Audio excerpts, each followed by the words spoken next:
इस मंच के लिए आप सबों का विशेष आभार। मैं एक शेर से आप सबों को जोड़ूंगा 4 लाइनों से।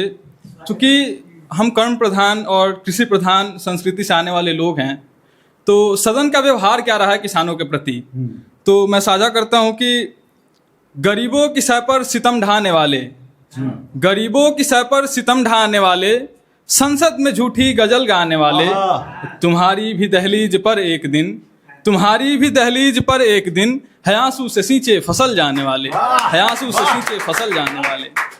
और चूंकि कर्म प्रधानता है हमारी संस्कृति में, तो और भगवत के दूसरे अध्याय के 37वें श्लोक में लिखा भी गया है कि कर्मण्यवाधिकारस्ते माँ फलेषु कदाचना माँ कर्म फले तो उर्माते संगो सत्व कर्मणि। तो उसको आधार बना के मैंने कविता लिखी, मैं आप सबों के साथ साझा करता हूँ। और कविता की पंक्ति ऐसी है कि जिस मनुज रज भवन को चेतना का बोध ना हो, जिस मनुज रज भवन को चेतना का बोध ना हो, स्वयं के प्रति नयन को थोड़ा भी अनुरोध ना हो, संसित ही उसी को, संसित ही उस हिये को ना आचरण का शोध होगा, हो रहे पैरो दमन पर ना तो उसको क्रोध होगा। और अस्तित्वहीन भाव को कब तक यूं संचित करोगे, अस्तित्वहीन भाव को कब तक यूं संचित करोगे, और कर्म की भूमि में जा कब स्वयं को वंचित करोगे, कब स्वयं को वंचित करोगे।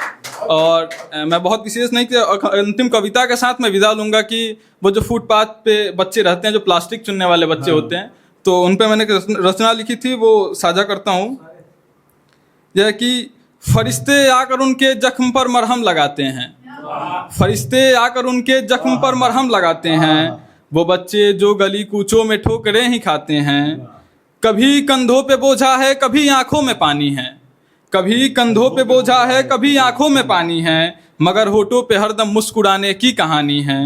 कभी सूरज की गर्मी तो कभी सर्दी सताती है, कभी सूरज की गर्मी तो कभी सर्दी सताती है, मगर हर हाल में दुनिया को ये हंसकर दिखाते हैं। नहीं मालूम बचपन का मजा क्या चीज़ होती है, नहीं मालूम बचपन का मजा क्या चीज़ होती है, ये जूठन खा के भी ख्वाबों को ऊंचा ले उड़ाते हैं।